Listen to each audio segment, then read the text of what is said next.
Hey everyone, welcome back to Limpy Studio. Today we are here for the 16th episode of the Undead Talk podcast. We're going to be talking about The Walking Dead Season 4, Episodes 7, 8, and 9, and my dad is here to join me.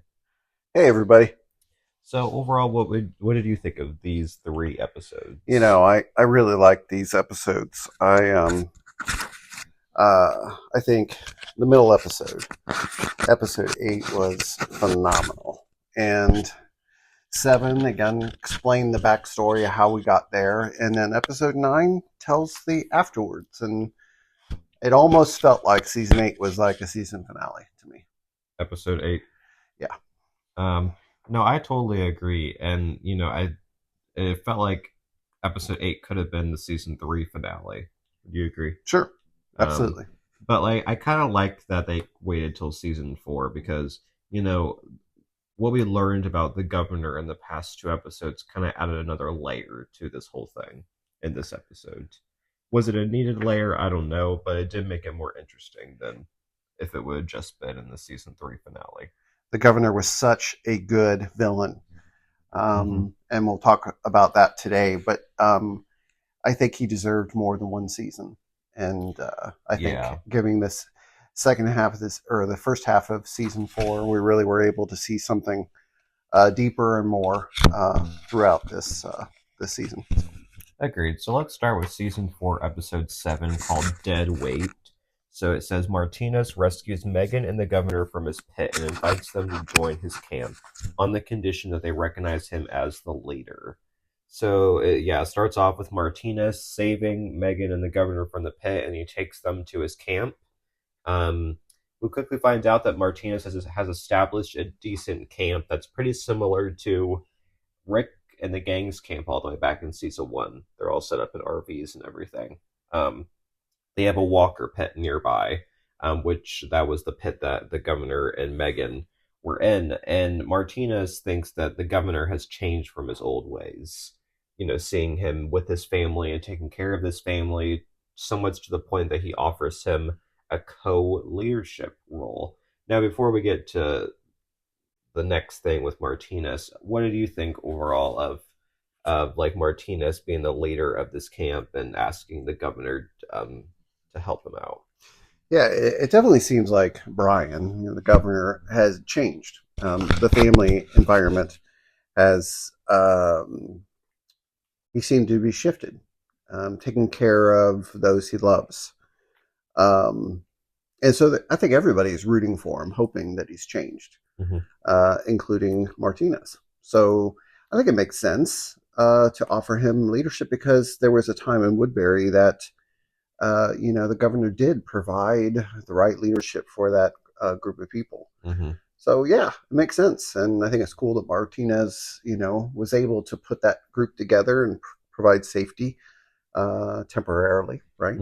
Yeah. But all throughout, the governor feels like, because Martinez keeps bringing up stuff from the past, and that's still weighing on Brian or the governor. And he's not able to fully let go of that through all of this, which leads to what he does next episode. He just can't let what happened or what he thinks happened go. So after Martinez offers him the leadership role, we have the governor throwing him into a pit of walkers. And he continues to say that he doesn't want it. So this was pretty intense. I was not expecting this. Martinez was such a big character in the books. So this is a very different... They've depicted him very differently in the show. But what did you think of Martinez dying? Well, it really goes to show you the governor will do anything and everything to eliminate any dead weight. That's where we get the title of the episode from, including Martinez. Anything that gets in his way. And a lot of that has to do with him seeing the prison. And I think that we have to recognize that the prison and Rick, he can't let go of. He can't let go of what happened in the past, as you said, to move forward in this new life that he has every opportunity to live. Yeah, totally agree. So we have these disagreement between two brothers named Pete and Mitch, and they don't know what to do with the camp. Mitch is more of the aggressive one, and Pete is more of the calm one.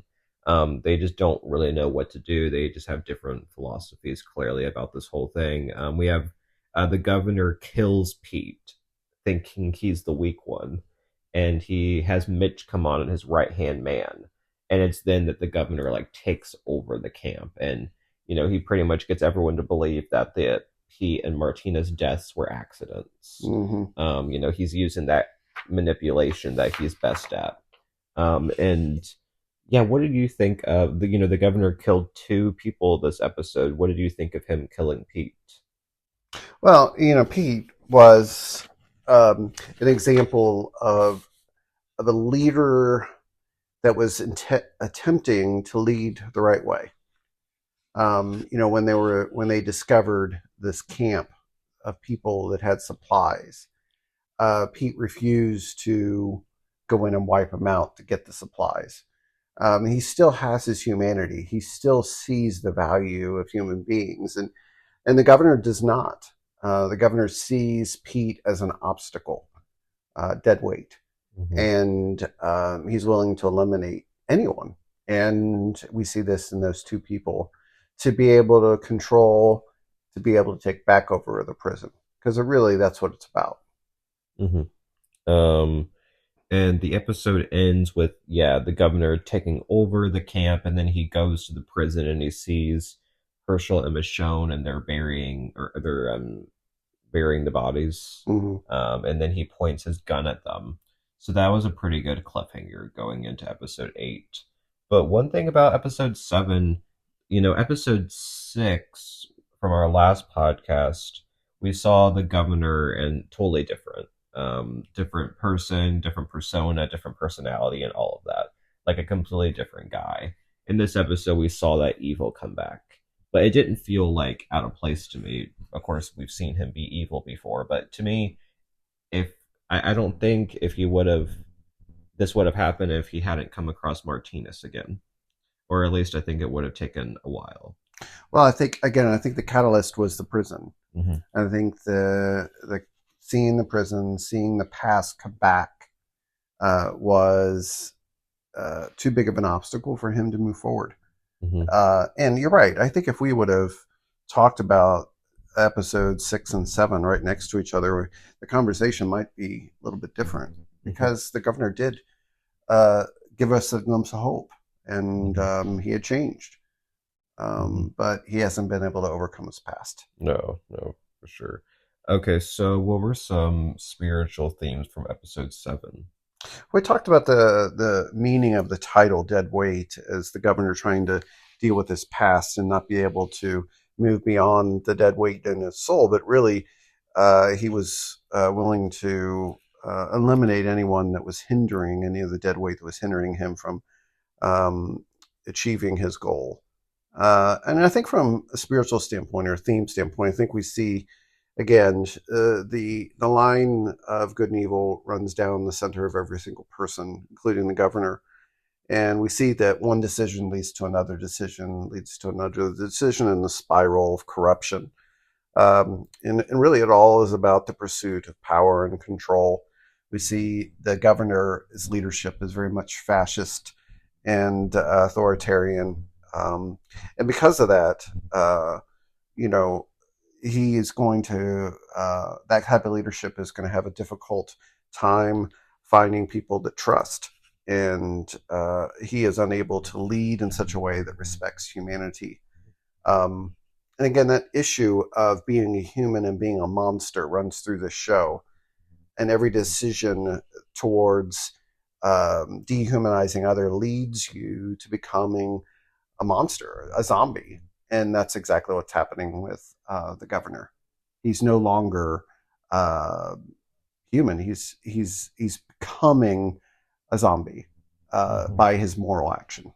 Yeah, totally agree with all of that. So if I had to give, I would say this episode I would give a 9. I think it was a good exploration into more of the governor's layers, and really setting this up for the next episode where he's back on this evil route. So I think it did a great job with it. Was a good setup, but it wasn't like a boring setup. Right. So right. I'm gonna give it a 9. I give it an 8.5. And I agree. I mean, I enjoyed the episode. I thought it was really good. Again, parts of it were just disappointing just because of the actions that the governor took. But Yeah. overall, it gives it 8.5, and it really accelerates the story moving forward. Okay, so let's move on to episode 8 called Too Far Gone. It says, with Michonne and Herschel taken as their hostages, the governor rallies his group for an attack on the prison or an all out war ensues. So, yeah, the governor, he kidnaps Herschel and Michonne and takes them to his camp. And him and his group, he gives a speech about like everything that the prison group has done to them, everything that happened at Woodbury, basically coming up with all these lies in order to convince them to join his team. And the first person who actually agrees to it is Tara. That was kind of a shock to me, but also not because we've seen she is the more aggressive one out of her and Lily. Would you agree? Yeah, yeah. And also, we see throughout this episode that she second guesses that decision. We see her that she's definitely more fragile than she lets on. They've done a good job with her character as being kind of this. She desires to be tough, desires to be, almost like Andrea in a way, desires to be this leader. But when push comes to shove, she's fragile. Maybe she is the new Andrea. I Maybe. think we had to see a little more of her for me to determine that. But Yep. I think you need like a middle ground like that between aggression and humanity. It would be cool if she stepped into that role. But we have this interesting dialogue between Herschel and the governor, where Herschel says, "If you understand what it's like to have a daughter, then how can you threaten to kill someone else's?" And the governor says, "Because they aren't mine." I think this was pretty powerful because it's the ultimate question. Like, the governor did have a daughter, and sure, he lost it, but like, then how if you had those happy memories and you were able to experience that joy of having a child, and how can you be willing to take like someone else's, meaning like Maggie and Beth and all of that? And what did you think of this dialogue between them? Yeah. So the governor's answer, "They're not my daughters, they're not mine," represents a failure of him to be able to see others as valuable, as humans, as cherished people. And because of that, he is willing to kill others. That was his reply. And I think it's a question that we have to wrestle with is, do we see the other, whoever they may be? Could be our neighbor or the person across the world or a person across the political spectrum from us. Do we see them as human beings, or do we see them as the enemy? Mm. And if we see them as the enemy, then are we willing to eliminate them? And I think for the governor, he's saying, well, that's not my responsibility. They're not my people, not my family. You know what? Too bad. Mm-hmm. And that's really sad. So anyway. Mm-hmm. And the governor does say you're a better man than Rick to Herschel. Yes. Which makes what happens after even sadder. Even harder, yeah. But before we kind of get to the battle, we have these loose threads that I think are going to be continue into the second half of the season. One being that Daryl is upset with Rick for exiling Carol. He says that like, how dare you leave her out there on her own? And Rick says it had to be done. I was very curious as to what Daryl's reaction would be, just because him and Carol have such a close relationship. So yeah, what do you think of this conflict, and do you think it's going to continue? Yeah, I do think it's going to continue, and the reason why is their decision making was to be made through council, right, through a group, and not, and it comes out a little bit later in this episode, and not by one person. And Rick made that decision on his own, and we talked about that, a while back. And so I think this is going to come back around. Is anytime you make a decision like that for the group, it needs to be a consensus for the group to survive. And when you have that authoritative leader on top, like the governor, like Rick, there's the chance of it going bad, going down quickly. And so I think, for Daryl's perspective, Daryl has every right to be upset.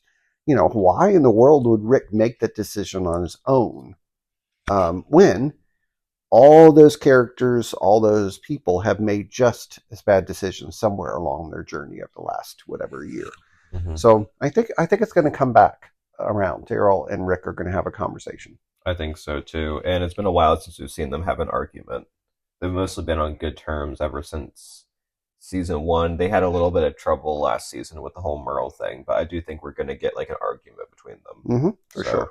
and the other kind of loose thread that has to do with this is we have Tyrese and he finds a dead rabbit and he thinks that there's a psychopath living in like around Yeah, and that connecting it's the those same dots. person who killed um, uh, Karen and David.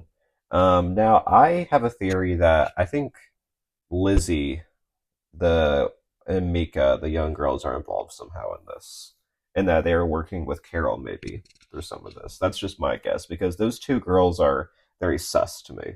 Yeah, I would agree. And it could be. I mean, obviously, Carol didn't do the rats or whatever.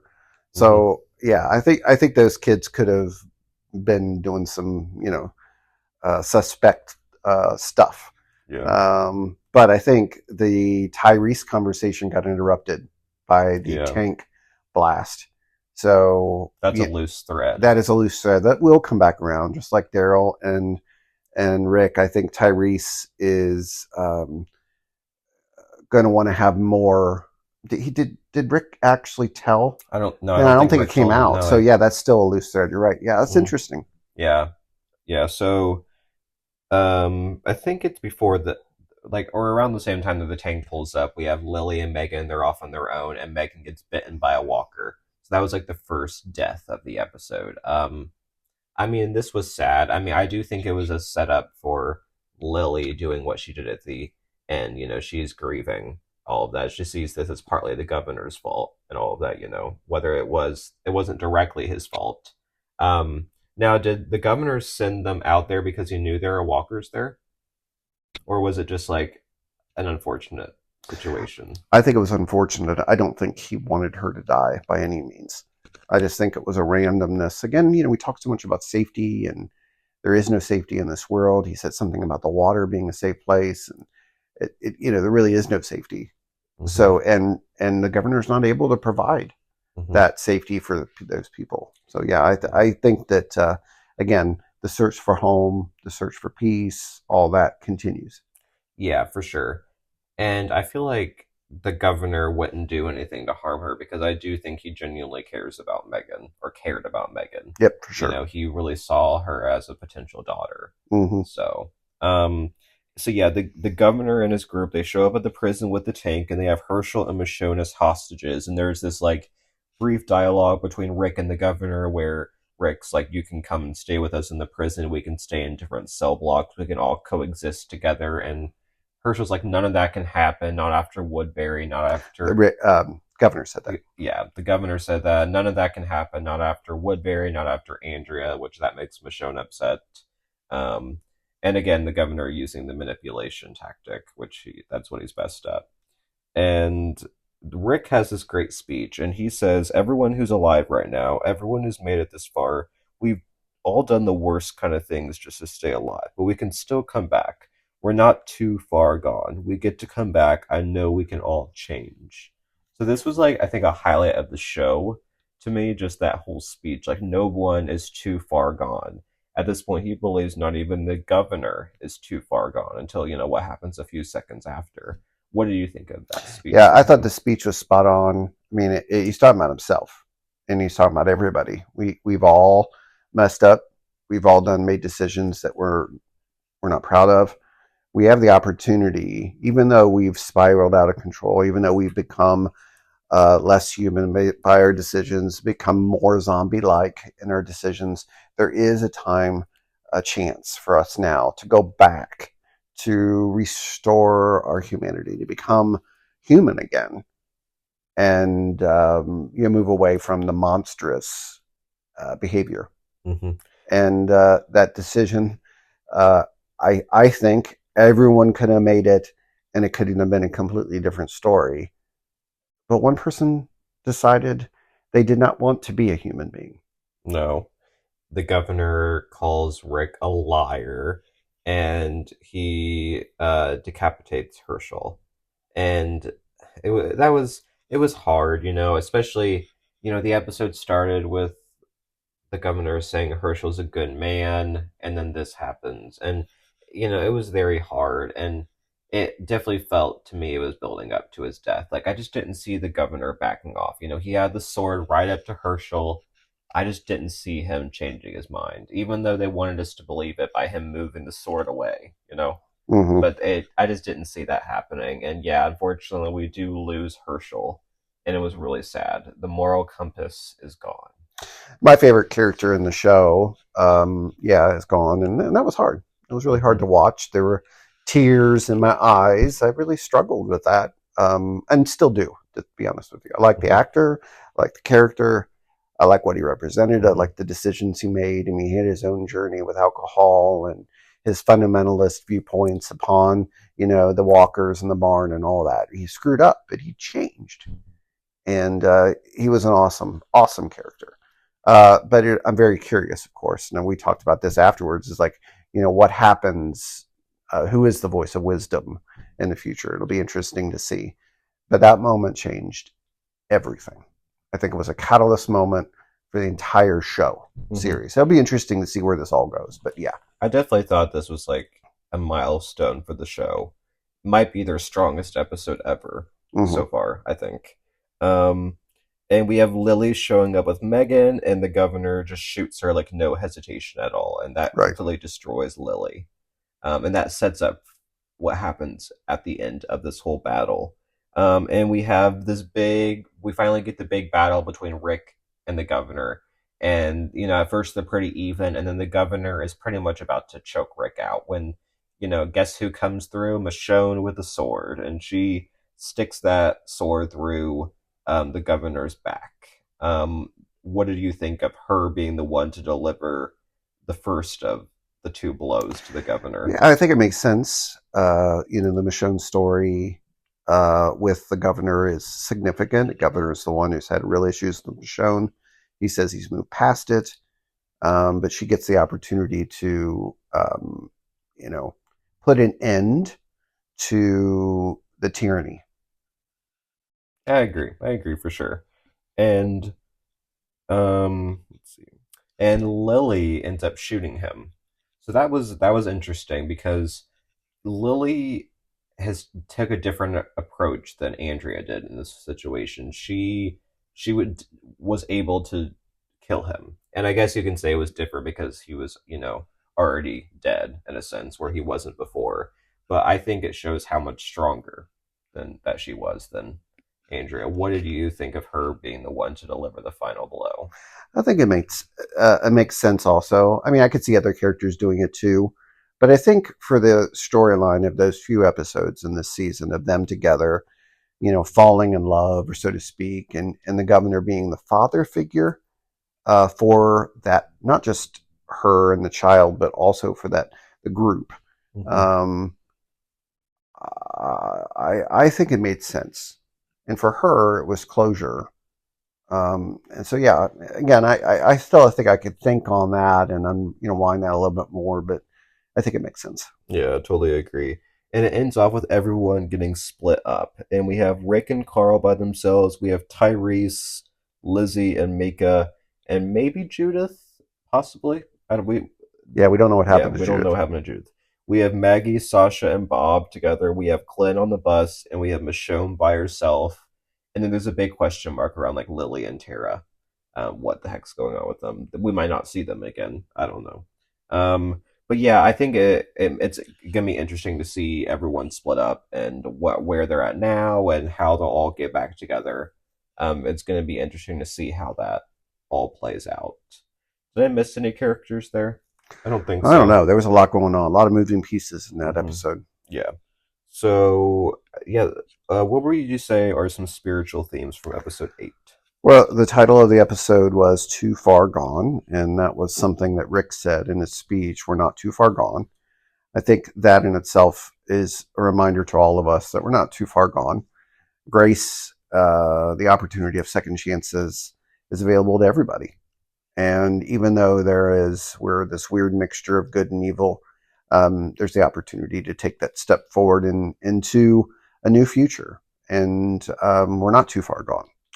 Um, yeah, there's so much. I mean, sacrifice and loss, redemption and damnation, hope and resilience. I mean, you could talk all day about these themes that are woven into this episode. But as I said, this is a catalyst. Whatever happens next is new. Mm-hmm. It is different. This was a line in the sand that changes the game for everyone involved. And I feel bad for the characters that were following the governor and were doing these evil acts with good intentions per se because they were following their leader. Mm-hmm. And I see it like that today. I mean, there's dictators and there's evil people leading groups of people, and the followers just follow. And they do these things that the leaders say, and it's sad. But we see that in this thing. And it's not just spiritual. I mean, it's a reality in our political divided world, is that fascist leaders get a following. And it's sad to see the followers make poor decisions because the leader tells them to. Mm-hmm. I would give this looking at this episode, I would give it a 10. Totally agree. That's what I was going to say. 10 all around. I mean, it was hard to watch, especially the Herschel thing, but it was a perfect episode of the show, I think. So I think for podcasters who were just discussing this episode, it will probably be one of their longest ones. Yeah, I would say so. And again, we could break it down much further, mm-hmm. But I think we all get the general gist. We covered all the bases. The bases, yeah. For sure. All right, let's do episode 9. Episode 9, called After. We have Rick and Carl set out on their own to find supplies and hole up an abandoned house where Carl lashes out at his weakened father. And I thought the actor who played Carl did a great job in this episode. Like his best performance yet. Would you agree? Yeah, there was something special with his character. I mean, I think this entire episode was about this new world after what just happened. How will these characters survive, and can they survive on their own? And Carl's character and actor really shows the need for others. Mm-hmm. And again, it's all woven into this episode, but I thought the actor for Carl was awesome. Yeah, for sure. We have 2 plot lines in this episode, and it all starts off with Michonne, and she stabs Herschel's head.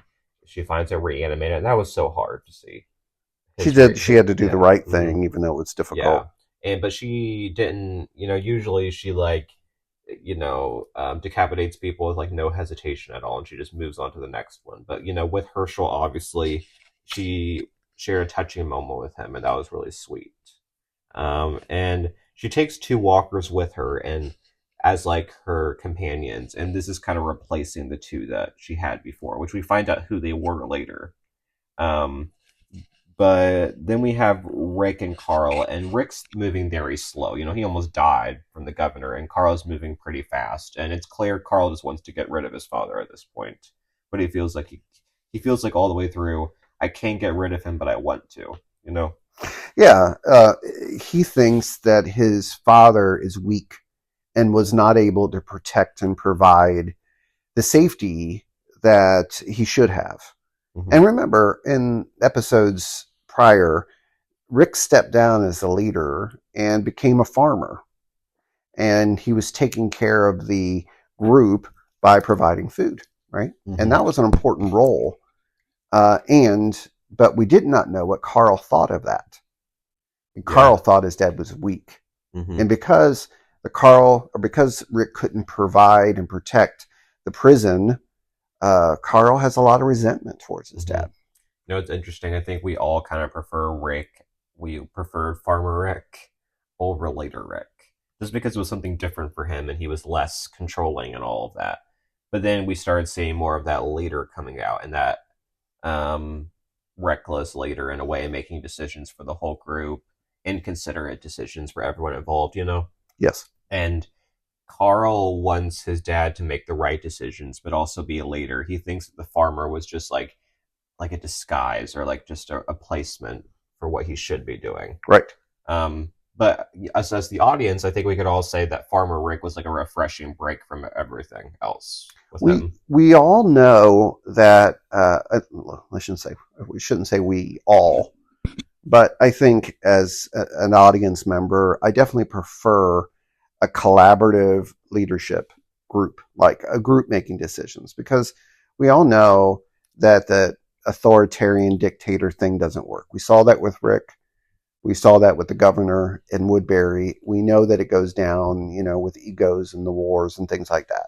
And so Rick stepping into the role of the farmer was refreshing because it gave us an opportunity to see him as part of the team and not the leader of the team. Mm-hmm. And we see his heart. He's a provider and a protector, and he doesn't have to lead. It's better for him. It's better for Carl. Problem is, Carl didn't see it. No. Carl wanted the sheriff. Yeah. Yeah. Mm-hmm. And Carl lashes out at his dad, all while Rick is sleeping. But are we to assume that Rick heard it based on like later on? I think so. I think so. Yeah. Yeah. I don't have the exact dialogue, but he pretty much just blames him for abandoning him, his mom, Judith, and many others, and says he would be fine if he died.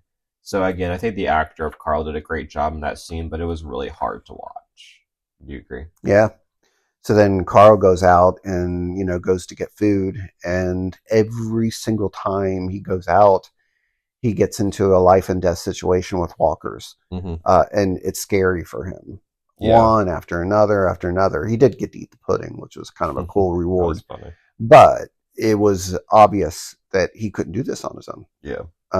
And you see some regret, some like, oh, I shouldn't have lashed out to my dad. He was right. And, to a certain degree, that shared weakness of them crying together, so to speak, there at the end, holding on to each other, was one of those moments that I think we all know is a good moment. It's a healing moment. Mm-hmm. It's a healing moment for Carl. It's a healing moment for Rick. But we pretend, and we don't let people in, and therefore, we don't heal from our wounds. And we've seen that with the governor. We've seen it with Shane. We see it over and over again. Unless we deal with that, the woundedness inside, it comes back and really does a number on us and others. And Carl got extremely lucky, especially that second time with that walker. Like that walker was about to get him. He just happened to get the shoe. And, even, if someone was there, they could have like amputated his leg and maybe he would have been fine. But there was nobody there, so he would have just died. Yeah. And that would have been really sad. He wasn't quite. He still was cocky because he wrote that on chalk on the board. You know what I mean? On the door, he took chalk and wrote, he didn't get me or whatever. He got my shoe, but didn't get me. Mm-hmm. He still was cocky, right? And I think there still was another layer of stuff that he had to go through. Yeah. Like he was healing a little bit at a time through those scary situations. Yeah, for sure. And when Carl gets home, he thinks that his dad has turned, and he pretty much just says, "Come and get me." Mm-hmm. And that was really hard to watch. And then we see Rick say Carl's name, and then Carl realizes, oh, he's still alive. And then the two share like a moment where they just cry together, and that was really sweet. I think that was really nice for their relationship. And how they talk the next day about how he says that he's a man. I like this season that their relationship has been on better terms, and I totally think it made sense for this episode that they had that struggle. But I'm glad that they're not dragging it out, and I'm looking forward to their relationship, and with the added addition of Michonne. What do you think of them making up? Yeah, I think it made sense. And it wasn't really just about them individually, collectively. I think it's about all of them, all of the people, including us watching, that weakness is okay. And we need each other. Yeah. And I think that theme runs through this show, but specifically this episode, is you can't do it on your own. You need each other. Yeah. So let's just talk about the little Michonne subplot of this. She has a dream of her son, her boyfriend Mike, and his friend Terry before the apocalypse. This was very interesting. So we find out that Michonne had a son, and she had a boyfriend. We had no idea about this, did we? Mm-mm. Yeah, I didn't think so. So this was huge to learn that she had a family before this, and I loved getting to learn this about her backstory. And we see that Mike and his friend Terry were her walker pets. Mm-hmm. We don't know what happened to her son. I do wish we got a little more of her backstory. I felt like we kind of scratched the surface, but I did want more. But maybe we're gonna get more, you know, especially because she's kind of joining the main two characters, Mm-hmm. now on like the family in a way. So yeah, I do think we'll learn more. But yeah, what did you think of learning this about Michonne? It was a glimpse into her woundedness, um, losing important people in her life, assuming her son, but her boyfriend and his friend, um, deep wounds. Mhm. And reliving this, whether it be through dreams or whatever, was an opportunity for her to find healing from those wounds, accepting who she is, accepting that she couldn't have done anything different. Um, you know, that Mhm. was key. And we see that in this one scene when she basically took the sword and she destroyed all of the walkers that were following her and her Mhm. two companions. And I think Yep. that was a moment of healing. Um, Mhm. I mean, I don't completely understand the whole story, um, but it was neat to see inside a little bit of what goes on inside the brain and the heart of Michonne. Yeah, well, and there was that walker that looked like her that she kept Yeah. looking at, and Mm-hmm. that was weighing on her, and she thought she was being haunted. Mm-hmm. So, in a moment of anger, she decapitated everyone, all the walkers. Mm-hmm. Um, and then she has this moment where she like kind of like talks to Mike in her own way, her boyfriend or husband or whatever, and she says that she misses him, but she missed him even when she was with him. And again, we don't know much about their relationship. Maybe it wasn't like the strongest relationship, but she feels lonely now without him and her son.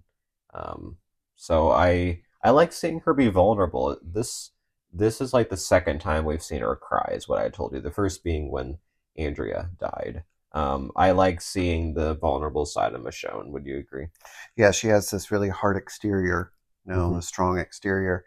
And we see that with Rick, and we see it with Carl. We see these really hard exteriors, and it's great to be able to see the vulnerability within the characters to realize that that's it's us. We're on the screen. We're dealing with really hard stuff, and it's okay to cry, and it's okay Yeah. to share in that with others. Um, Even to the point when Michonne goes up to the door and sees, or the window, and sees Rick and Carl. There's moments of vulnerability where she, breaks up a little bit there, and it's beautiful stuff. Yeah, totally agree. So, we have them reunited at the end, so I assume next episode we're going to see where everyone else is at. So there's a family. They are Mm-hmm. coming back together. It's a family. Michonne isn't lonely anymore. She has people. She has her people. Mm-hmm. And Carl and Michonne have a story, a history of Michonne, or Carl ended up trusting Michonne, Mm-hmm. and a friend in a motherly role almost. And we see that maybe Carl becomes what she lost in her son, um, Maybe, yeah. and Rick becomes something more than just a co-survivor. So we'll see where this plays out. Totally agree.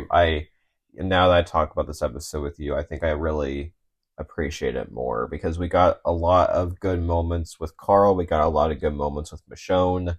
Rick was mostly just like sleeping for most of the episode, but I liked his ending moment with Carl. So I would give this one a 9. I think it's Yeah, strong. I would think 9 is a good one. Again, it had to be different from the last episode. Right. Last episode was kind of like that season finale, the tank and people dying. This had to be much more about healing. Mm-hmm. And that's what it was. It was called After. Yeah. Again, after what just happened. Mm-hmm. Last episode was that catalyst, the line in the sand. Everything changed. And so we see that. Some spiritual themes, I think healing was a big spiritual theme in this episode.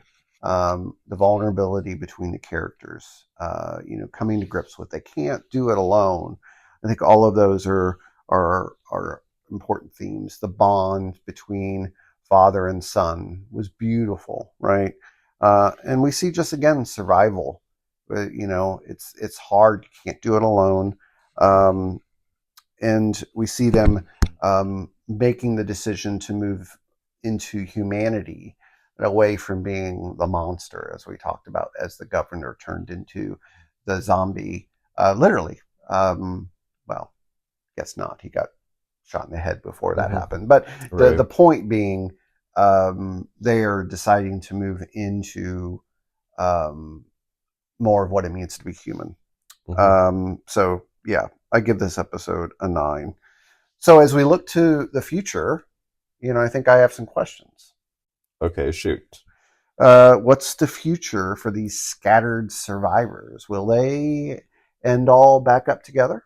Well, I think they have to, or at least some of them. I don't know if any more are going to die or if any more have died in this amount of time. We'll see. I think it's going to be hard to predict how they'll come together because we don't know where everyone else is at. Will Carol reconnect with the group? Will she connect with Daryl? And how will that play out with Rick? I do. Well, we know Carol's coming back, and I'm sure it's going to be this season too. They have to. I think Tyrese has to find out as well. That's a loose thread. So I think the Carol of it all is we're gonna learn that at some point, and I do think there's more of Lizzie and Mika too that we're gonna get to see more of whatever is going on in their little minds. Yeah. So. And the trauma that's in their minds. Yeah. So Carl, how is that going to work moving forward? Is he going to continue to move into independence away from his dad, or will that bond be strengthened, and will they be able to work together? Maybe a little bit of both, because with Carl kind of being a hothead and everything, I do think there's going to be always going to be moments where he's going to go head to head with his dad about something. But I do think, like this season, we're going to see them have a stronger relationship. Really, ever since season 3, I think we're going to get to just see them like working together and adding Michonne to the mix too. So yeah, I do think we're setting up for a good relationship between the two of them. Yeah, I hope so. I hope so. And I guess my last question is, Michonne, what's her new purpose after the healing that she went through in this episode? Will we see something new out of Michonne? Will see her be that hard-shelled leader without any emotion, or will we see a different one, more, open and vulnerable? I mean, I would love to see that. I would love to see her and Carl bond more. Maybe she even tells him about her son. Yeah. I would love that. Her and Rick, I don't know if it's too soon for a relationship, but I would love maybe some flirtations coming up. That'd be cool. Yeah. Or just even more scenes with them as friends and more deep conversations. Maybe some laughter.